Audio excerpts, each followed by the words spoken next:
ದಯವಿಟ್ಟು ಅರ್ಗ ಕೂತ್ಕೊಳ್ಳಿ. ವೀರಯ್ಯನ ಅರೆಸ್ಟ್ ಆಗಿದೆ 2 ಸರಿ MLC ಆಗಿದೆ. ದಯವಿಟ್ಟು ಕೂತ್ಕೊಳ್ಳಿ. ಹೇಳಿ ಅದನ್ನು. ಬಾಬಾ ಸಾಹೇಬ್ ಕಿತ್ತೂರ್ ಅಶ್ವಥ್ ಅವ್ರು ಯಾಕೆ ನಿಲ್ತೀರಿ? ಸಹಾಯಕ ನಿರ್ದೇಶಕರ ಕಚೇರಿಯನ್ನು ಚೆನ್ನಮ್ಮ ಕಿತ್ತೂರು ಯಾವಾಗ ಪ್ರಾರಂಭ ಮಾಡಲಾಗುವುದು? ಈ ಕಚೇರಿ ಪ್ರಾರಂಭಿಸಲು ವಿಳಂಬವಾಗಲು ಕಾರಣಗಳೇನು?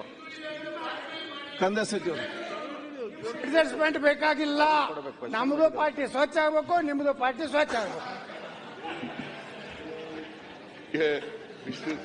ಯತ್ನಾಳ್ ಅವರೇ, ನೀವು ಸೀರಿಯಸ್ ಮಿನಿಸ್ಟರ್ ಆಗಿದ್ದೀರಿ, ನಿಮ್ಗೆ ಸೀರಿಯಸ್ನೆಸ್ ಅಲ್ಲ ಸರ್, ಈಗ ಕೇಂದ್ರದ ಮಂತ್ರಿ ಆಗಿದ್ದವರು ಏನಂತ ಗೊತ್ತಿರಲ್ಲ, ಏನ್ ಮಾತಾಡ್ತೀವಿ ಅಂತ ಗೊತ್ತಿರಲ್ಲ, ಯಾವ ನಿಲುವು ತಗೊಳ್ತೀರಿ ಅಂತ ಗೊತ್ತಿರಲ್ಲ. Won changing your stand always.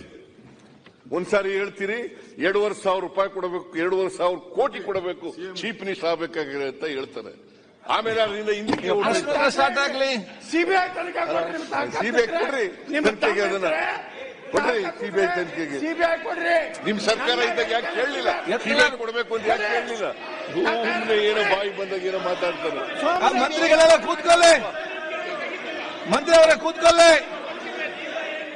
ಮಂತ್ರಿ ಅವರೇ ಕೂತ್ಕೊಳ್ಳಿ. ನೀವು ಯಾಕೆ ಟೈಮ್ ವೇಸ್ಟ್ ಮಾಡ್ತೀರಿ? ತಂಗಡಿಗೆ ಅವರೇ, ಸುರೇಶ್ ಮಂತ್ರಿ ಕೂತ್ಕೊಳ್ಳಿ. ನೀವು ಯಾಕೆ ಅದಕ್ಕೆ ಮಾತು ಕೊಡ್ತೀರಿ? ತಂಗಡಿಗೆ ಅವರೇ, ಯಾಕೆ ಇಂಪಾರ್ಟೆನ್ಸ್ ಕೊಡ್ತೀರಿ? ಸುರೇಶ್